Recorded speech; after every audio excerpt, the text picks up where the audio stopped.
खूप चांगला अनुभव आहे। आम्ही ज्या ज्या खाजगी बाजार समित्या पाहिल्या त्याच्यामध्ये अतिशय पारदर्शक व्यवहार आम्हाला पाहायला मिळाला। शेतकऱ्यांसाठी चांगल्या सुविधा तिथं पाहायला मिळाल्या। तिथं माल ठेवण्यासाठी प्रॉपर स्टोरेजची व्यवस्थाही आम्हाला पाहायला मिळाली। म्हणजे आम्ही विदर्भातल्या काही मार्केट कमिट्यांना भेट दिली। इतकंच नाही तर गावापासून दूर जर मार्केट कमिटी असेल तर त्यांना मार्केट कमिटीपासून स्टँडपर्यंत पोहोचवण्यासाठी फुकटच्या गाड्या आहेत। दुपारच्या वेळ असेल तर त्यांना मोफतचं जेवण दिलं जातं आणि कारभार पारदर्शक आहे। पण या बाजार समित्यांना सुद्धा APMC कुठलीही फॅसिलिटी देत नाही, कुठलीही मदत करत नाही, तरीसुद्धा यांना मार्केट सेस भरावाच लागतो। ही त्यांची लूटच आहे। त्याच्यामुळं खाजगी बाजार समित्या होणं गरजेचं आहे, आणखी होणं गरजेचं आहे। एवढंच नाही तर कुठल्याच बाजार समितीमध्ये शेतकऱ्याला आपला माल न्यायचं बंधन असू नये। कुणी जर माझ्या शेतात येऊन माझा कांदा नेत असेल, कुणी माझा चाळीतून कांदा नेत असेल, माझ्या घरातून गहू हरभरा नेत असेल तर ती त्याला परवानगी पाहिजे। बाजार समितीतच जा असा कायदा कशाला पाहिजे? आजही तो कायदा अस्तित्वात आहे की बाजार समितीच्या बाहेर तुम्ही विकलं तर गुन्हेगार आहेत। ग्राहकांचं व्यक्त स्वातंत्र्य आहे, परंतु दरामध्ये काय नाफेडच्या आणि खाजगी मार्केटमध्ये दरामध्ये काय तफावत? नाफेडचा कांद्याच्या बाबतीत तर दरच नाही, पहिली गोष्ट। दुसरं, आज हरभरा घ्या, तूर घ्या, जी किमान आधारभूत किंमत आहे त्याच्यापेक्षा सुद्धा कमी दराने आज मार्केटमध्ये विकला जातोय। सरकारची खरेदी करायची ऐपत नाही। मागणी करून सुद्धा चण्याचे किंवा याचे तुरीचे खरेदी केंद्र सुरू नाही येत। मग शेतकऱ्यांनी जायचं कुठं? नाईलाजाने त्याला विकावं लागतं। खरं तर APMC ॲक्टमधला 32D हे जे कलम आहे त्याच्यामध्ये स्पष्टपणे लिहिलेलं आहे की बाजार समितीच्या आवारामध्ये आधारभूत किमतीच्या खाली कुठलाही माल विकला जाऊ नये याची खबरदारी बाजार समितीने घ्यायची। आमच्या उस्मानाबादच्या आता धाराशिवच्या एका कार्यकर्त्याने त्याचा माल आधारभूत किमतीपेक्षा कमी दराने विकला।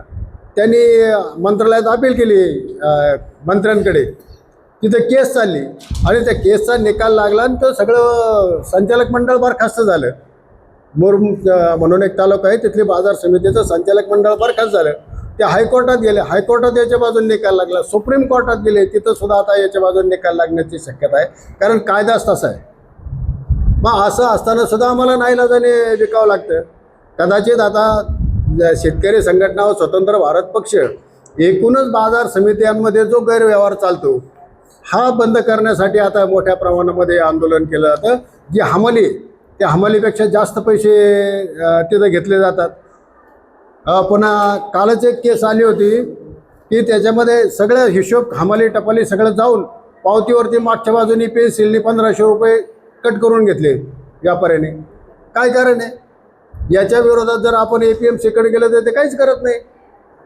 तिथं जे आपण मंडळ निवडून देतो, संचालक मंडळ, ते कशासाठी असतं की शेतकऱ्यांचं हित त्यांनी जोपासण्यासाठी, परंतु ते शेतकऱ्यांच्या विरोधातच काम करतात। त्याच्यामुळे APMC त्या बाजार समित्या आहेत या शेतकऱ्यांच्या हिताच्या अजिबात नाहीत।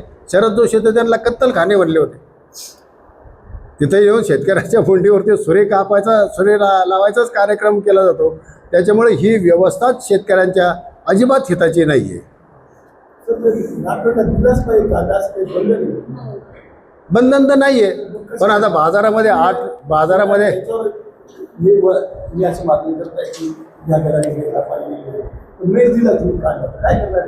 शेतकरी फारसा कांदा देतच नाहीत। याच्यामध्ये जे काय फेडरेशन, याच्यामध्ये बरेचसे व्यापारीच आहेत, व्यापाऱ्यांचेच फेडरेशन आहेत आणि ते व्यापारी स्वतः आडतीवरती घेतलेला कांदा तो शेतकऱ्याकडून घेतलेला दाखवतात, त्यांचे सातबारा जोडतात, आधार कार्ड जोडतात आणि तिथं देतात। शेतकरी असा डायरेक्ट नाफेडला कांदा फार कमी देतो। नाफेडची खरेदीच नको आहे आम्हाला, नाफेडची खरेदी नको आहे। आणि नाफेडनी जर खरेदी करायची असेल, केली असेल, तो कांदा त्यांनी समुद्रात फेकून द्यावा, तर शेती कांद्याला भाव भेटेल। हा वाद भारतीताई पवारचा माझा झाला होता, ती क्लिप पण तुम्ही बघितली असेल का? बाजार भावाप्रमाणे कांदा घेऊ नका, त्याची किमान किंमत ठरवा। उत्पादन खर्चावर आधारित आज 24-25 रुपये त्याची किंमत असायला पाहिजे।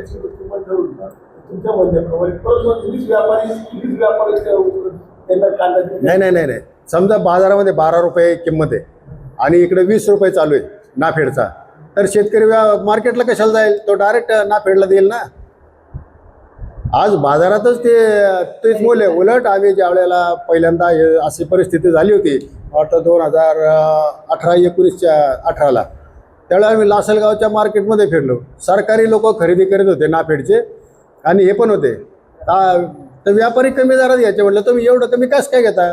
ते म्हणले सरकारी लोक जर याच्यापेक्षा कमी घेतात आम्ही कशाला जास्त देऊ. म्हणजे भाव पाडायचा कार्यक्रम सरकार करतं. आणि हा सगळा कांदा व्यापाऱ्यांनी त्यांच्या याच्यात खरेदी केलेला असतो आडतीवरती, तो तिथं दाखवतात. पुन्हा त्याच्यामध्ये सुद्धा ए ग्रेड आणि बी ग्रेड कांदा असतो. ए ग्रेड कांदा हे सगळे मार्केटमध्ये विकून टाकतात आणि नंतर बी ग्रेडचा कांदा स्वरूप एक तर नाफेडच्या कार्यालयासमोर ठिय्या आंदोलन होऊ शकतं किंवा मग नाफेडच्या स्टॉकमधला कांदा रोखणं हे होऊ शकतं. काय परिस्थिती असेल त्यावेळेला 1 महिन्यानंतर त्यावेळी ते निर्णय घेऊ आम्ही. आपण बोललात ना रस्त्यावर आलो, रस्त्यावर मला रस्ते रोको वगैरे काय असं नाही हे रस्ता रोको वगैरे याच्यामध्ये फक्त त्रास होतो आपल्याला. कारण आता पोलीस 10-15 मिनिटाच्या वर काय तुम्हाला बसू देत नाही, केसेस करतात आणि दुसऱ्या दिवशी तो विषय संपलेला असतो. जर एखादा थोडा कालावधीमध्ये चालणारं जर आंदोलन असेल, सगळं नाफेडच्या कार्यालयासमोर आम्ही ठिय्या मारला 8-10 दिवस चाललं तर त्याच्यात पडसाद उमटत राहतात. तुम्ही लोक आम्हाला याच्यामध्ये मदत करता, केंद्र सरकारपर्यंत जातं, मिनिस्ट्रीपर्यंत जातं. रस्ता रोकोची बातमी नाशिक जिल्ह्याच्या बाहेर कुठंच जात नाही. आदिवासी लोकांनी 4 दिवस आंदोलन केलं होतं, मग असे लोकांचं काय आंदोलन नाही. याच्यामध्ये आता शेतकऱ्यांमध्ये किती जागृती होते हा एक विषय आहे. आणि आदिवासी लोकांचं जे आंदोलन झालं होतं, आता कम्युनिस्ट पक्षाचं सगळे यांना फंडिंग असतं, त्यांच्याकडे प्रचंड पैसा आहे, त्यांचे निश्चित झेंड्यांचा हिशोब काढला तर तो काही लाखामध्ये जातो. आम्ही सगळे पदरचे खर्च करून हे सगळा कार्यक्रम आमचा चालू असतो. आम्हाला 1 रुपयाचं सुद्धा कुठलंही फंडिंग नाही आहे. त्याच्यामुळं आमच्याला मर्यादा असतात. आज 4 कार्यकर्ते घेऊन रोज फिरायचं म्हणलं तर कमीत 3-4 हजार रुपये एका गाडीला खर्च येतो.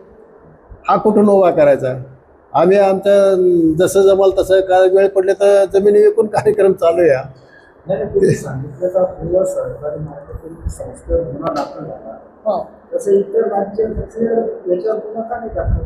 तोच तर आमचा प्रश्न आहे. गुन्हा का दाखल झाला नाही? हे सगळे मॅनेज झाले.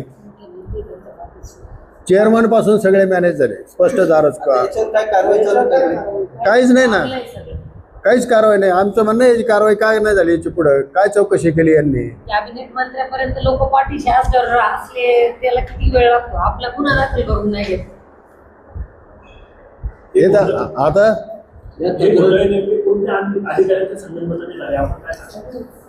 नाही, याच्यामध्ये इथले जे ब्रँच मॅनेजर असतात ते याच्यामध्ये इन्व्हॉल्व असतात. याच्यामध्ये जे चेअरमन वगैरे ही जी मंडळी यांच्यावर नियंत्रण ठेवण्याली ती याच्यामध्ये इन्व्हॉल्व असते. याच्यामध्ये असेंगसाठी एक कमिटी असते, याच्यावर देखरेख करणारी, मॉनिटरिंग करणारी, ती याच्यामध्ये मॅनेज असते. आणि बाकी व्यापारी जे याच्यामध्ये FPOचे फेडरेशनचे मेंबर झालेले आहेत ते असतात याच्यामध्ये. आणि काही शेतकरी असतात, त्यांचेच नात्या गोत्यातले जवळचे मित्रमंडळी, त्यांच्या नावावर पैसे येतात, ते त्यांना काढून देतात आणि यांना काही टक्केवारी मिळते. अधिकाऱ्यांची इथं सगळ्यात मोठा भ्रष्टाचार झाला नाफेडमध्ये. नाही, भेटलो नाही आम्ही, पत्र पाठवलेलं आहे त्यांना, काय नाही अजून. त्या अधिकाऱ्यांनी आता नाशिक जिल्ह्यात 4 फार्मर प्रोड्युसर कंपन्या स्थापन केलेल्या आहेत. हे पत्र त्यांना, आणि ते स्वतः शेतकरी नाही म्हणून त्यांनी बाकी शेतकरी घेऊन ते फार्मर प्रोड्युसर, आणि त्या कंपनीचे ते CEO आहेत. ज्या ट्रान्सपोर्टचं हे सगळं घोटाळा झालं, तो माणूस बिहारचा आहे ऑलरेडी. आज त्याचं ट्रान्सपोर्ट महाराष्ट्रात नाशिकमध्ये काम करतं. काल येताना आम्ही 2 ठिकाणी मंचर, नारायणगाव या भागातून आलो, तेव्हा त्यांनी आम्हाला त्या फार्मर प्रोड्युसर कंपन्यांची नावं सुद्धा माहीत झाली. त्या कंपनीचे CEO आहेत ते माणूस शैलेंद्र कुमार आत्ता. असं आपल्याला, आणि याच्यात शेतकरी सुद्धा, म्हणजे शेतकऱ्यांनी सतर्क राहण्याची गरज काय की त्यांच्याकडे कांदेच नाही, त्या शेतकऱ्यांचे उतारे जोडलेले आणि त्यांच्या नावावर बिलं काढतात, 100-200 हजार रुपये काढून घ्यायचे, बाकी पैसे हे लोक हे करतात. याच्यात शेतकऱ्याची सगळ्यात मोठी लूट आहे. बरं, शेतकरी ग्राहक पण आहे ना, ज्यावेळेस त्याच्याकडे कांदा नसतो तेव्हा तो विकत घेतो ना, या गोष्टीकडे आपण लक्ष द्यायला पाहिजे म्हणून. आणि असे लोक तिकडून येऊन रिटायर झाले, काय बरखास्त झाले, ते आता मालेगावमध्ये राहून प्रस्त स्थापन करून व्यापार सुरू आहे त्यांचा. त्याच्यात कॅबिनेट मंत्र्यापर्यंत सगळे इन्व्हॉल्व. तर तुम्हाला त्या सगळ्या गोष्टी तुम्ही बरंच मदत पण केली त्या बाबतीत.